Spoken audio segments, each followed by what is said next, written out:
SDB ART AI. Di desa kecil itu, kematian bukan hal yang asing. Yang asing adalah ketika orang yang sudah dimakamkan kembali duduk di ruang tamu. 7 hari setelah pemakaman Pak Rahmat, suasana rumah duka masih dipenuhi karpet hijau, gelas-gelas teh hangat, dan bacaan Yasin yang dilantunkan pelan oleh para jamaah. Tahlilan malam ke-7 berlangsung seperti biasa. Doa dibaca, nama almarhum disebut, tangis pelan terdengar dari sudut ruangan. Sampai menjelang doa penutup, pintu rumah diketuk dari luar. Bukan ketukan keras, hanya 3 ketukan pelan. Teratur, sopan. Awalnya tidak ada yang bergerak. Semua mengira itu tamu yang terlambat. Salah satu tetangga berdiri dan membuka pintu. Dan seketika, suasana di dalam rumah berubah dingin. Di depan pintu, berdiri Pak Rahmat. Masih mengenakan baju koko putih. Sarungnya kusam, sandalnya basah oleh tanah merah. Wajahnya pucat, tapi utuh. Tidak membusuk, tidak terluka. Ia tersenyum kecil dan berkata pelan. Beberapa orang jatuh pingsan. Istri Pak Rahmat menjerit dan langsung tidak sadarkan diri. Dan yang paling mengerikan, di pemakaman, jasad Pak Rahmat masih ada di dalam tanah. Sejak malam itu, warga desa sadar. Yang mereka kuburkan 7 hari lalu bukan satu-satunya yang bernama Pak Rahmat. Penasaran gimana kelanjutan ceritanya? Ayo kita simak ceritanya dari awal. Pak Rahmat dikenal sebagai orang baik di desa itu. Usianya sekitar 50 tahun. Sehari-hari bekerja sebagai buruh bangunan, jarang sakit, jarang mengeluh. Bahkan seminggu sebelum kejadian, ia masih ikut kerja bakti dan bercanda seperti biasa. Hari kematiannya datang terlalu cepat dan terlalu mendadak. Pagi itu, Pak Rahmat pamit berangkat kerja seperti biasa. Ia sarapan, minum kopi hitam, lalu berangkat dengan sepeda motor tuanya. Tidak ada firasat, tidak ada pesan aneh. Namun menjelang siang, kabar mengejutkan datang ke desa. Pak Rahmat ditemukan tergeletak di lokasi proyek, tidak sadarkan diri. Saat dibawa ke puskesmas terdekat, nyawanya tidak tertolong. Dokter menyebut penyebabnya serangan jantung mendadak. Tidak ada autopsi, tidak ada pemeriksaan lanjutan. Karena di desa itu, kematian sering diterima sebagai takdir yang tidak perlu terlalu banyak dipertanyakan. Jenazah Pak Rahmat dimandikan sore itu juga. Istrinya sempat memperhatikan satu hal yang terasa janggal. Tubuh Pak Rahmat dingin terlalu cepat. Biasanya, jenazah masih terasa hangat beberapa saat. Tapi ini berbeda. Saat disentuh, dinginnya seperti sudah lama tidak bernyawa. Beberapa warga juga mengingat hal lain. Saat kain kafan dibuka sedikit untuk memastikan wajah, mata Pak Rahmat setengah terbuka. Bukan terbuka lebar, tapi cukup untuk memberi kesan seolah ia ingin mengatakan sesuatu. Seorang tetua desa sempat berbisik, tutupan sing rapat, ojo nganti katon maning. Tutup rapat, jangan sampai terlihat lagi. Pemakaman dilakukan menjelang maghrib. Tanah merah masih basah, langit mendung. Tidak ada hujan, tapi udara terasa berat. Saat jenazah diturunkan ke liang lahat, tali kafan di bagian kaki tiba-tiba terlepas sendiri. Beberapa orang mengira itu hanya simpul yang kurang kuat. Tapi satu pemuda melihat dengan jelas. Bukan terlepas, melainkan seperti ditarik dari dalam kain kafan. Tak ada yang berani bicara. Tanah ditimbun, doa dibaca. Dan Pak Rahmat resmi dianggap telah kembali ke tanah. 7 hari kemudian, tahlilan digelar. Dan Pak Rahmat pulang ke rumahnya sendiri. Dengan pakaian yang sama seperti hari ia dimakamkan. Dan sejak malam itu, satu pertanyaan mulai menghantui warga. Siapa yang sebenarnya mereka kuburkan? Setelah jeritan dan kepanikan mereda, suasana rumah Pak Rahmat berubah kacau. Beberapa jamaah keluar rumah tanpa pamit. Sebagian lain membaca ayat-ayat pendek dengan suara gemetar. Dan di tengah semua itu, Pak Rahmat masih berdiri di depan pintu. Ia tidak melangkah masuk sebelum dipersilahkan. Tidak memaksa, tidak marah. Ia hanya berkata pelan, "Saya mau ikut doa. Bukannya malam ini tahlilan buat saya." Kalimat itu membuat bulu kuduk berdiri. Karena ia mengatakannya tanpa emosi. Seolah sedang membicarakan hal paling wajar di dunia. Akhirnya, Karena tekanan sosial dan rasa sungkan yang masih melekat, beberapa orang membiarkannya duduk di pojok ruang tamu. Tidak ada yang berani mendekat. Istrinya masih terbaring pingsan di kamar. Yang pertama menyadari kejanggalan adalah ketua RT. Saat doa dilanjutkan, Pak Rahmat tidak mengaminkan. Bibirnya bergerak, tapi tidak seirama dengan bacaan. Seorang warga yang duduk cukup dekat bersumpah, ia mendengar Pak Rahmat menyebut namanya sendiri saat doa dibacakan. Dan setiap kali nama almarhum Pak Rahmat disebut, Pak Rahmat yang duduk di sana menunduk lebih dalam, seperti orang yang sedang ditegur. Usai tahlilan, tamu-tamu buru-buru pulang. Tidak ada obrolan, tidak ada canda. Malam itu, desa terasa lebih sunyi dari biasanya. Pak Rahmat ikut berdiri. Ia berjalan menuju kamar, tempat istrinya berbaring. Tidak ada yang berani mencegah. Beberapa menit kemudian, ia keluar lagi. Wajahnya sama datarnya, tapi matanya terlihat basah. Dia capek, saya biarin tidur. Sejak malam itu, Pak Rahmat tinggal kembali di rumahnya sendiri. Ia tidur di kamar lama. Bangun pagi, duduk di teras, menyapa tetangga. Jika dilihat sekilas, semuanya normal. Terlalu normal.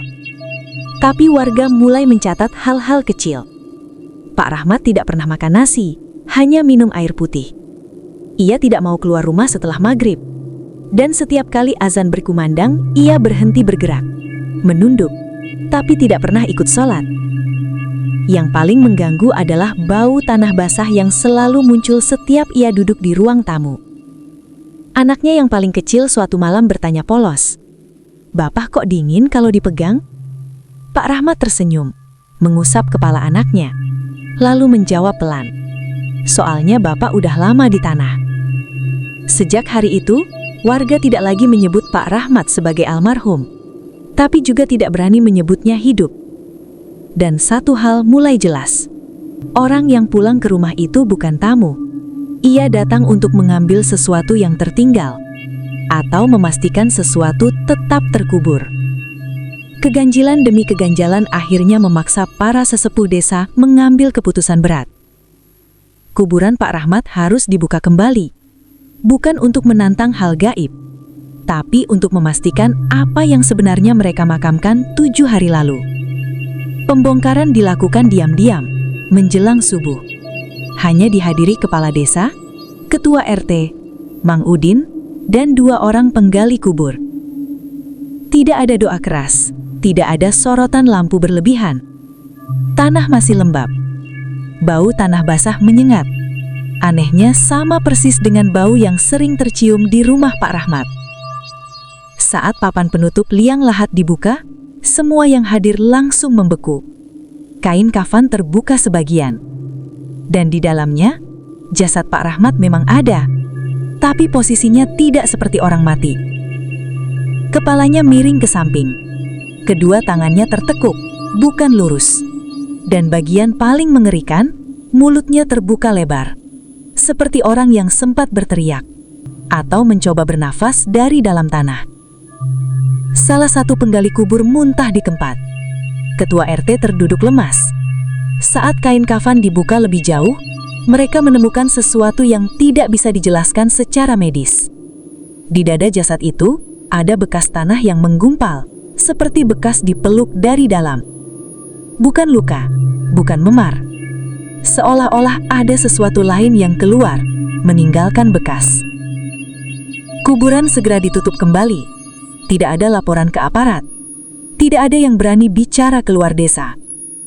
Sementara itu, di rumah Pak Rahmat, istrinya mulai sakit-sakitan. Bukan sakit fisik, tapi seperti kehilangan kesadaran akan waktu. Kadang ia menyebut suaminya sudah meninggal. Kadang memanggilnya dari dapur seolah ia masih hidup. Dan Pak Rahmat yang tinggal di rumah mulai menghilang setiap malam Jumat. Ia pergi setelah Isya, pulang sebelum subuh. Bajunya selalu berbau tanah. Suatu malam anak sulungnya memberanikan diri bertanya, "Bapak, bapak yang di kuburan itu siapa?" Pak Rahmat terdiam lama. lalu menjawab dengan suara sangat pelan, "Itu sisa aku yang belum bisa pulang." Sejak hari itu, warga desa menyadari satu hal yang mengerikan. Pak Rahmat tidak sepenuhnya hidup, tapi juga tidak sepenuhnya mati. Ia adalah sesuatu yang terlepas dari kematian, dan kembali karena ada urusan yang belum selesai. Setelah pembongkaran kubur itu, para sesepuh akhirnya sepakat. Yang kembali ke rumah Pak Rahmat bukan arwah gentayangan, melainkan sisa kehidupan yang tertahan oleh sesuatu yang belum selesai. Mang Udin akhirnya membuka rahasia lama. Beberapa bulan sebelum meninggal, Pak Rahmat pernah terlibat perkara besar, tapi tidak pernah sampai ke aparat. Ia ikut menandatangani kesepakatan penjualan tanah sawah warga ke pihak luar. Tanah itu kemudian dipagar dan diratakan, termasuk sebidang tanah kecil yang diyakini warga sebagai makam lama yang belum dipindahkan dengan benar. Saat itu, Pak Rahmat yang paling keras menenangkan warga. "Aman, gak ada apa-apa. Jangan percaya mitos." Namun sejak hari itu pula, Pak Rahmat sering mengeluh sesak napas di malam hari, mimpi buruk, dan bangun dengan tubuh penuh tanah kering di kuku-kukunya. Ia tidak pernah meminta maaf secara terbuka, tidak pernah mengembalikan hak warga, dan meninggal sebelum urusan itu dibereskan. Para sesepuh menyimpulkan, yang dimakamkan 7 hari lalu adalah jasad Pak Rahmat, tapi yang pulang ke rumah adalah kesadaran yang terlepas karena rasa bersalah. Ia tidak datang untuk menakut-nakuti, ia datang karena tidak bisa benar-benar mati. Malam Jumat berikutnya, warga berkumpul. Tidak ada ritual besar, hanya doa, pengakuan, dan satu keputusan berat. Tanah sengketa itu harus dikembalikan dan disucikan, dan Pak Rahmat harus dipulangkan ke tempat ia seharusnya berada. Malam itu, Pak Rahmat duduk di teras rumahnya. Tenang, lebih tenang dari sebelumnya. Ia memanggil istrinya. Untuk pertama kalinya sejak kembali, ia memeluknya lama. "Aku capek, tapi sekarang rasanya udah boleh istirahat." Saat azan subuh berkumandang, Pak Rahmat berdiri, menatap rumahnya satu kali, lalu berjalan keluar tanpa suara. Paginya, warga menemukan kuburan Pak Rahmat runtuh sedikit di bagian kepala. Bukan digali, bukan dirusak. Seperti tanah yang akhirnya menerima kembali isinya dengan sempurna. Sejak hari itu, tidak ada lagi bau tanah basah di rumahnya. Tidak ada langkah kaki malam hari. Dan foto Pak Rahmat kembali terasa wajar untuk dikenang. Istrinya perlahan pulih. Anak-anaknya bisa menyebut kata almarhum tanpa gemetar. Dan satu hal yang disepakati warga desa sampai sekarang, orang mati bisa pulang bukan untuk menakut-nakuti, tapi untuk memastikan dosa tidak ikut hidup lebih lama dari jasadnya. Tidak semua kematian adalah akhir. Sebagian hanyalah jeda, sampai yang ditinggalkan berani membereskan kebenaran. Kalau menurut kalian, apakah Pak Rahmat benar-benar kembali, atau itu hanya sisa kesadaran yang menolak dikubur bersama kebohongan? Tulis pendapat kalian di komentar, karena di desa-desa kecil, yang terkubur bukan cuma tubuh, tapi juga rahasia yang menunggu dipanggil pulang.